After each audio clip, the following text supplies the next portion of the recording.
right? Okay, people. It is what? September 16th, 2017. So what we're going to do is we're going to get into some paint today and see if it's viable. Plus, I'm going to start working on these shingles. That's the first pile. You got to start somewhere. Okay, people, just walking you through my day here. So what I've done, because the weather is changing, so if we're going to do any kind of painting, we're going to have to get up on it soon. So I've opened up a bucket. It's never been open, people. It was in its original seal, right? And it was enclosed. Now, mind you, the weather was really bad last year. So, you know, whether this froze or not, I don't know. Because technically you're not supposed to freeze paint, right? But you know what? This is one of those situations where something is better than nothing. Okay? Smells like paint to me, starting to look like paint. The only thing is, it's been sitting in the bucket for like a long time, so I don't have a machine to shake it up. I'm going to have to just take the time and just do it by hand for probably 20 minutes anyway. It's kind of like a witch's brew, right? Hi, people. I'm good guy. Yeah, you are. And what are you going to grow up to be? Officer. Yeah, and guess what I was seeing? Guess who I seen yesterday when I went to the courthouse? Who? I seen a police officer out there, and I told him, I said, for the life of me, I don't know why my grandson wants to be a cop, but he's always insisting he's going to grow up to be a cop. And the guy says, oh, well, that makes my day. He says, that really makes me feel good to hear that, you know, a little 6-year-old would want to say something like that. And, you know, it's a hard job, but it's rewarding, you know. So yeah, there you go, Andre. Cop said high five. High five to little Andre. But I wasn't there. No, you weren't there, but I was talking about you. So the cop said, well, that's amazing that a little 6-year-old wants to grow up to be a cop. And that made him feel good, right? So anyway, it's a gray, which will work for me. Because in this case, something is better than nothing. It protects the wood. As I'm working on Andre's shed, I want to start to trim. That's what I want to do, and I want to see how well this paint holds up, first of all. So we'll just start with trim on Andre's shed before we do anything in the garage, because I want to paint in the garage too, right? That's why I took it. Because why not? You know, it's like buckets full. It's enough to paint the whole garage and the outside of it. And it's just, I don't know if I'll get it all done before fall kicks in. But you never know. We might. Right? It depends if somebody helps me. Right?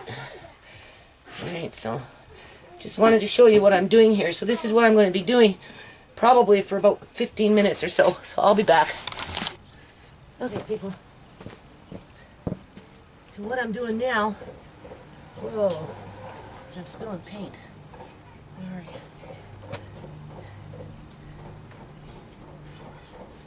Paintbrush. I'm just doing trim. Just trim. Okay, can you see? Before I put on the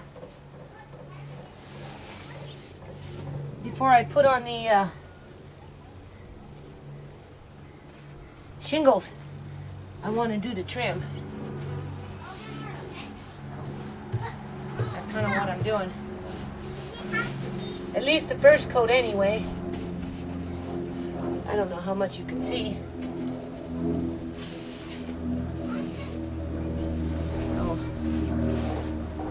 No point in building something, people, if you're not going to look after it, right?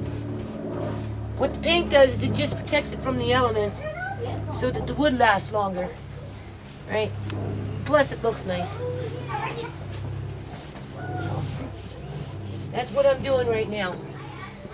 It's going to take a little while. People are probably going to get mad at me and tell me that this isn't the priority.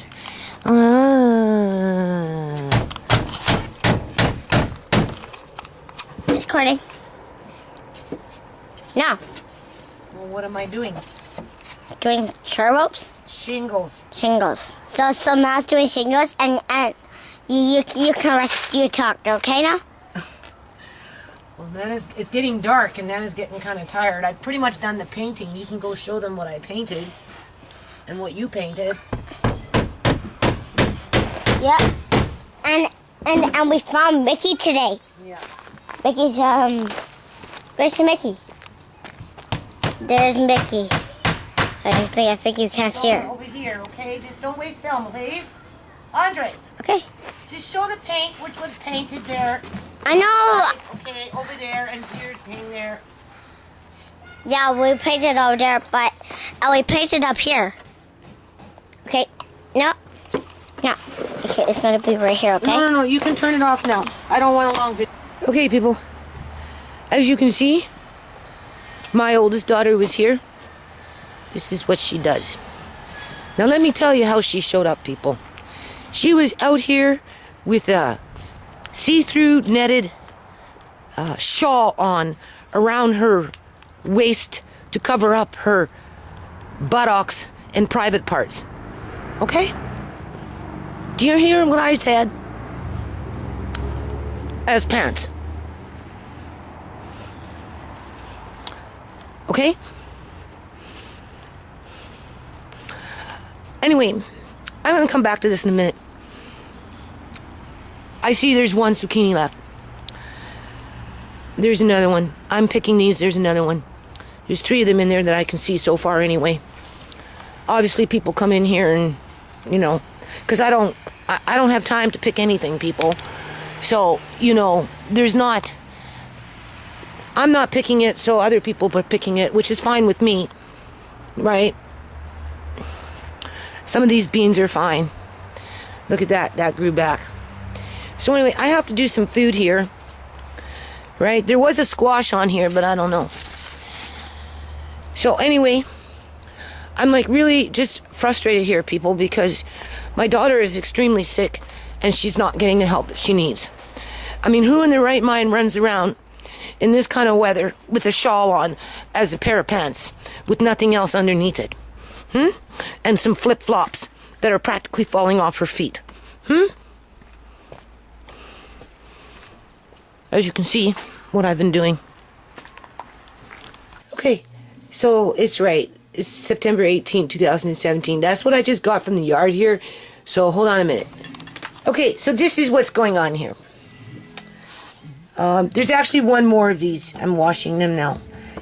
Okay, I planted late, people. I didn't really start planting until until July, because I was out there having to dig up the ground and whatever, right? So everything takes time, right? So anyway, I'm going to try and make a pie. I think I have a couple apples in the fridge. I don't really have time, but I'm going to try. These beans here are very nice. Now, definitely the I love you beans did well this year. Like I said, I gave out a lot of food.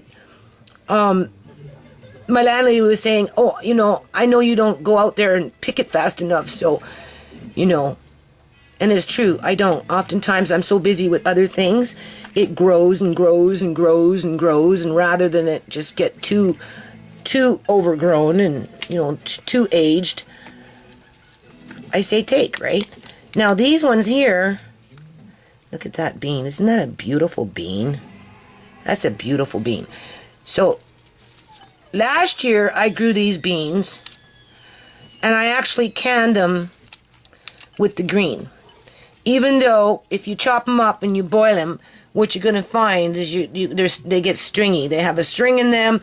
So if you're going to do that, you kind of have to de-string it, and you cut it. And then, even then, this part here, depending on how old the bean is, doesn't necessarily chew well. Versus, I got this plugged into a cord here. Versus these ones. These are completely different, right? So anyway, these ones I'm just going to take out of the husks, and I'm just going to make a bean salad, right? Otherwise, next year, when I grow these, I really just want them to get big like this. I like that. So, anyway, we got that. We got a couple of little cucumbers, not much. One left, right? This is all in the front. I haven't done the beans in the back yet. I don't know what's back there. There is a couple of bean bushes out there. So for now, Andre likes beans. So today I'm going to cook him up some beans. Plus I'm going to make a little bit of a bean salad. And I did. Like carrots.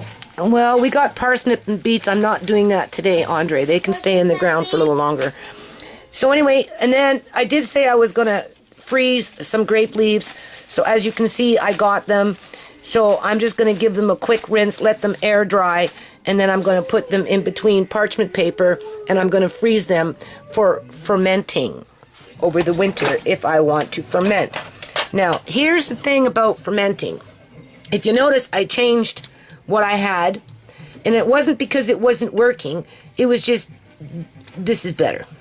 So what happens sometimes with fermentation, from my understanding, do you see that? That is not mold. That is a yeast growth. Right? Remember I said you kind of want to keep it airtight, because if you have it exposed to the air, it draws in the yeast, which can create mold. That is not harmful. All you do is you take it off. Anyway, I'm not doing it now, but you take it off and you just let it continue to ferment. Now this here I'm going to taste today, and if it's fine, I'm just going to put it in the fridge.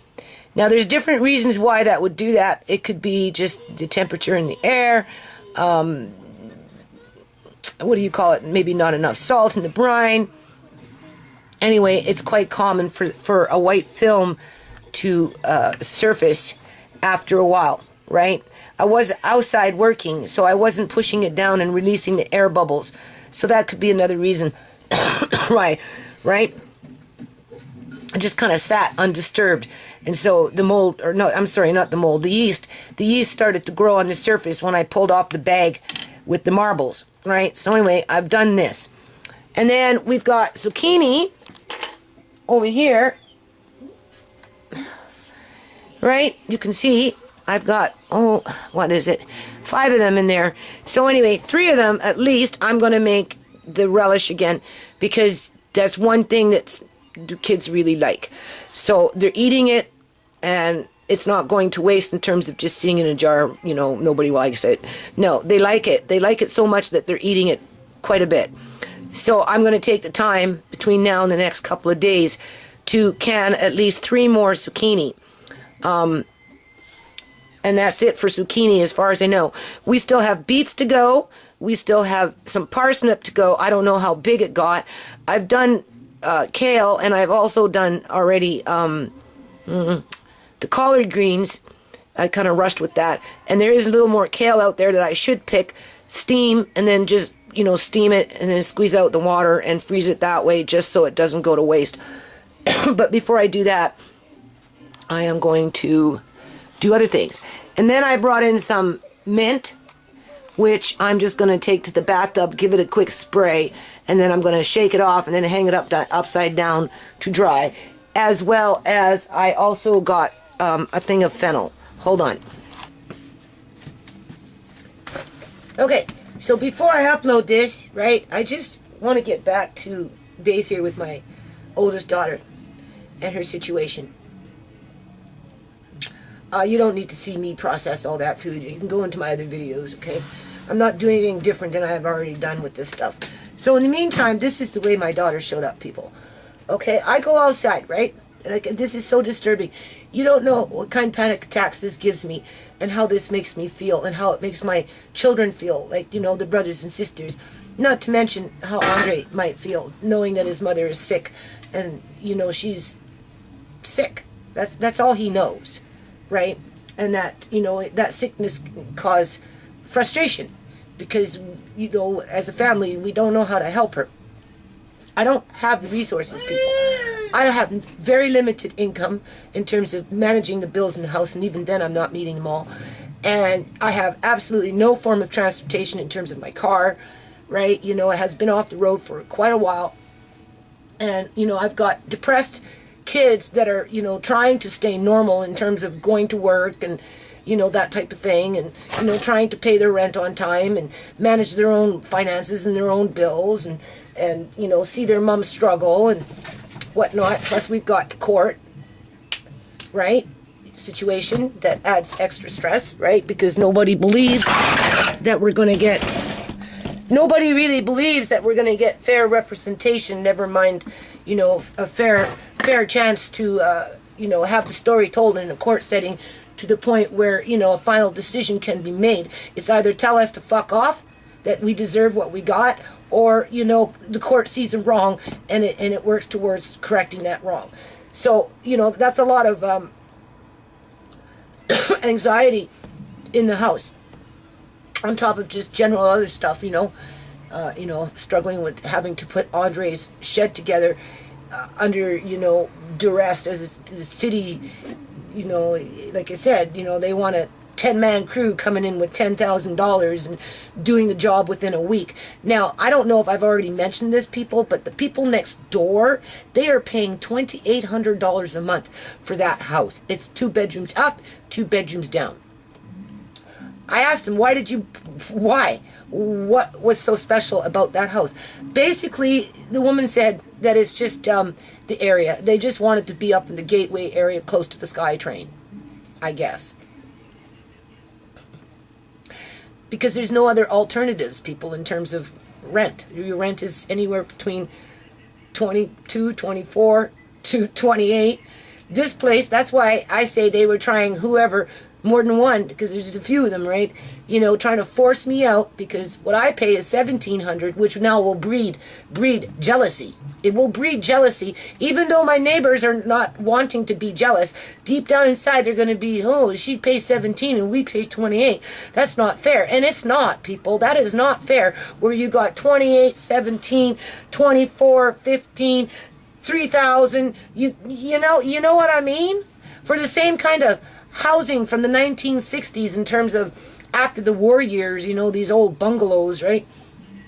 So, because there's nothing special about next door other than they have a fig tree. They have a fig tree, people, and a grapevine. And I already told her, anything that grows on my side of the fence next year is mine. Please do not come into my yard. And she said, well, I wouldn't do that. And I'm saying, great. I'd appreciate that, because my last neighbors did for 7 years. So, and I warned her about that marrow plant. She said she knew nothing about gardening, and that, she was hoping I could teach her something. I told her, well, we'll learn together, and the first thing you need to do is get a handle on that marrow plant before it overtakes your whole garden, and you won't have a garden. So, back to my daughter here. This is the point of this video, outside of what I'm going to be doing today with the food, is when I opened my door, realized who was out there, went down to speak to her. You know what my daughter was in? From the waist down? I don't have one here right now, but it's a shawl. It goes around the neck. It's like a V, right? It's just a shawl, and it's fine netted, very fine netted. Just like you can see right through it. It's not there's no fabric. It's made from string. That's what she had on for pants.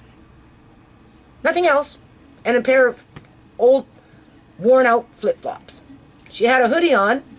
Obviously, something up, like not a hoodie, but like a fleece. She had a t-shirt on with a fleece, jacket. But from the waist down, it was just a sheer see-through netted shawl wrapped around her waist as if it was a towel. That's how my daughter is running around, people. This is the healthcare system in British Columbia, Canada. Okay. Now, I told her, look, Sierra, your sister, my youngest and I, we've been talking about this, we've been debating about it, and I've tried it once before, people, and I'm going to try it again. I've already put an application in for housing for her. Obviously, didn't get back to me. So, anyway, I've discussed it with my youngest daughter, and her and I are both going to put an application in for housing for us, in partnership through the foundation. Already have references, people, right? So it's not like it's not prepared in terms of references and that type of thing. Because if I don't get her housing, people, with my youngest daughter, by us putting our names on the lease, she won't get any type of housing. And it's starting to get cold. That's what happened last year. She showed up out of nowhere in October, November. And for months, my kids basically housed her for nothing. And it was very traumatizing for them. Okay? And then they managed to encourage her to get on to methadone. And of course, I'm trying to encourage her, right? But she can't really be upstairs. So, there's a fine line in there, right? And for a little while, she was getting better. Okay? So we gave her a chance, basically. And then, I don't know what happened, people. It only takes them to miss one dose of that methadone. And they call that the methadone trap. Because of this going in and out of the hospital with these blood transfusions, what happens is when they release them from the hospital, they don't get prescriptions for methadone. So if they release them on a Friday and they can't see their doctor until a Thursday, that means they'll go 5 days without any methadone because they can't get a prescription because the hospital will not give it to them. So there you go. It kicks out the cycle. And, you know, I've been watching quite a few videos, you know, here and there. And I'm glad that people are coming to the realization that heroin addiction is an opiate, which is a OxyContin and blah, blah, blah, blah, okay? Is not something that can be reversed mind-wise in a short period of time. In other words, what I'm trying to say is it takes a couple of years for the brain to rewire itself, right, where it starts to think normal. And it's not going to do that unless they have the assisted living to be able to help them with this process. And this is where a lot of people in British Columbia, Canada, and other places across the continent aren't getting these services, even though the healthcare professionals that work within the industry of healthcare, they know, but they fall on that bandwagon. They jump. You know what? They're leaders of the pack, people, as far as I'm concerned. Okay, they're the ones that take the patient in, do whatever, and then kick them right back out. Okay, knowing that that person isn't going to get better, knowing that that person is going to come back. Now, does that mean that every individual that works in the healthcare system is a scoundrel? Well, obviously not. But at the end of the day, as a collective, you know, they're not helping. They're not helping. They're just prolonging the agony and the torture, basically. You know, my daughter, it's like, I don't know what the weather is like, but it's not that warm out there, running around with some sheer shawl on as a pair of pants with no place to go because she's got, you know, nothing. She's got nothing, people. Nothing. And I'm like, look, why aren't you going to the doctor and getting the methadone? Oh, well, you know, how's she going to get there, people? Half the time her brain isn't even thinking correctly. Never mind having the money to go. And even if she gets the prescription, right? And in 3 days after taking the methadone, and then ends up in the hospital because of she needs another blood transfusion, or she fell and hit and opened up her eye and she needed stitches, or whatever, because there's been all kinds of crazy shit going on with my daughter. All right? And then they just simply release her without a prescription. And now she's out on the streets, can't come home because that bridge has been basically burned, right? Nowhere else to go, right? Well, what do you think's going to happen, people? Right?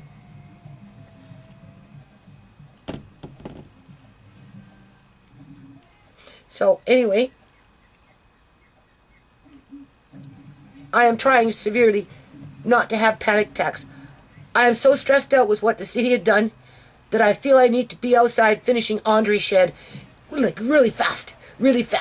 And just, you know, I got the city on my brain, like serious, you know, oh, what, I gotta lay down these bricks, and, you know, I gotta do this, and, you know, I gotta mow the grass, you know, I gotta make it look nice for the city so the city can, you know, force the next neighbor out through whatever, so the rent goes up higher after they flip the house. And now that that's a rental, I'd be surprised to see how long those people actually stay there paying $2,800 a month. Right? Unless they got some kind of middle-class income, right, in terms of somebody in there is making good income to cover the ones that maybe not going to, they might miss a day or miss one. It only takes one person to miss their rent to get that domino effect to start falling down. So, you know, it would be nice if they could stay there for a few years. That lady's looking forward to having a garden, but at the cost of what? At the cost of what? Do you think that those people that just moved in can honestly buy a house when all their money is going into rent? More so than what it was going into 3 years ago or even 2 years ago. So I'm not out of the woods. Matter of fact, my family's just, you know, it's just not a good situation in terms of, like, you know, there's other like other people want my house. They want me out either for more rent, they either want to move in, or they just want to cover the tracks of what happened to Uncle John. So, you know, if they can get me kicked out and have me lose my grandson under a GMOI attack, right, then it's going to be that much harder to, you know, keep up with a court system that you don't even know what you're doing in with, right? And as for my daughter, you know, as far as I know, things have calmed down with the city. They've been kind of leaving me alone. They kind of, I think they know that, you know, I'm juggling a lot of things here. And I was out there 2 days ago working on, I painted Andre's shed. You can see that. And I started putting on the shingles yesterday, not last, well, yeah, I was working last night too, but yesterday I pretty much was in the basement, you know, organizing lots of children's craft stuff, people. And I'm like rolling my eyes thinking, why the fuck do I have all this children's craft stuff? You know what? I know what I'm going to do with it, people. Come spring next year, I'm going to be out in the back. And because I have so much of it, because again, I worked on a nonprofit. I went out there and, you know, I did lots of things with children and families and with their mothers and their fathers and with the teenagers and all that stuff. So anyway, now that I got all this stuff, because, you know, I've been just kind of sitting on it, right, until I could get my own life in order in terms of the yard, right? Now that I've got it, next year I plan on like bringing it out into the back and getting my little neighbor kids over here with, you know, those three, Andre's three little friends, and Andre, and they can set up a little carnival or something, right? And because I got little invitations, and, you know, we've got little crafts, and, you know, I've got tons and tons of teddy bears for prizes. And so, you know, maybe we'll do a 50-cent or a $1 carnival. They used to call it the 25-cent carnival back in the day. So we're either going to do 50 cents or $1 per game or something like that, where, you know, you throw the ball, get it into a cup, you know, you get to win a teddy bear, right? So that's what I plan on doing with Andre next year in the back. In addition to actually setting up the table and letting them cut and glue and paste, and, you know, we'll work on the carvings with the wood, and we'll work on, you know, making mobiles with the walnut shells and that type of thing, and assuming that I'm still in this house, right? Because you just never know, because it's very hard for me just to maintain, because, you know, things don't move fast enough. So, you know, I get picked on by my other kids because other people are picking on me, so they jump on the bandwagon. And so, but really, you know, people, I am very worried about my oldest daughter. I don't know how my youngest daughter and I are going to get her a place. Obviously, she's going to need some roommates. You know, if one falls off the bandwagon and my daughter and I have to cover the rent just because, that's going to be difficult. Or if, you know, we get started with it, because the thing is, even if my daughter gets on methadone, I'm going to end it on this note. I'm going to upload it after this and go convert it and upload. Even if my daughter gets on methadone, right, it's going to take months, people, months for her to stable out. And then, even then, it's a rocky road. And the real changes, the deep changes, don't really come until after 2 years.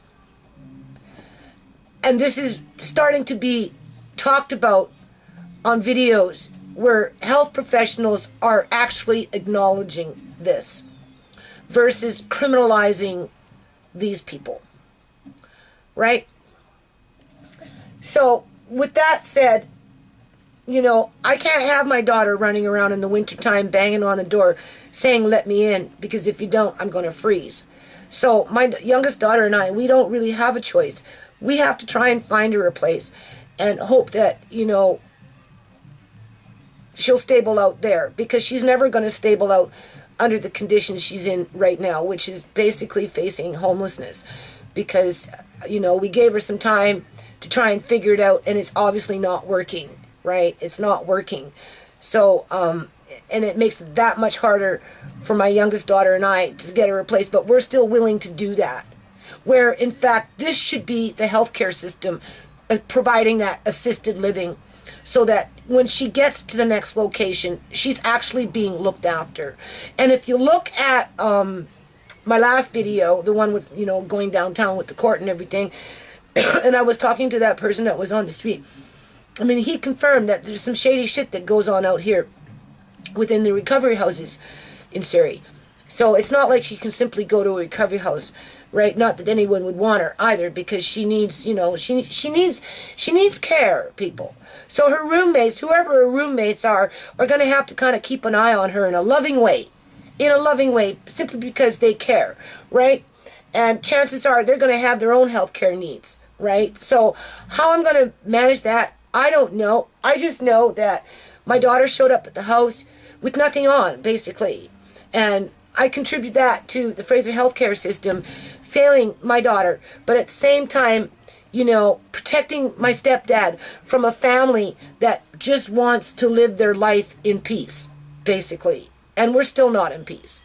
We're not in peace, people. There is no peace.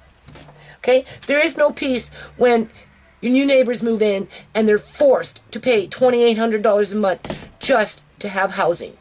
Just to have housing.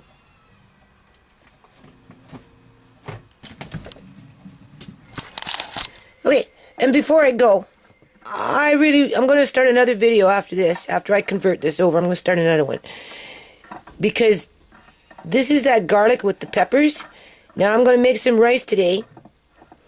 And I'm going to use some of this in my rice for flavor. I think that would make interesting rice. Also, too, I'm going to try and make some tomato soup with cream. So I might take one or two of those and start them with my soup base. Right? And I'm going to videotape that as I go along. Hold on.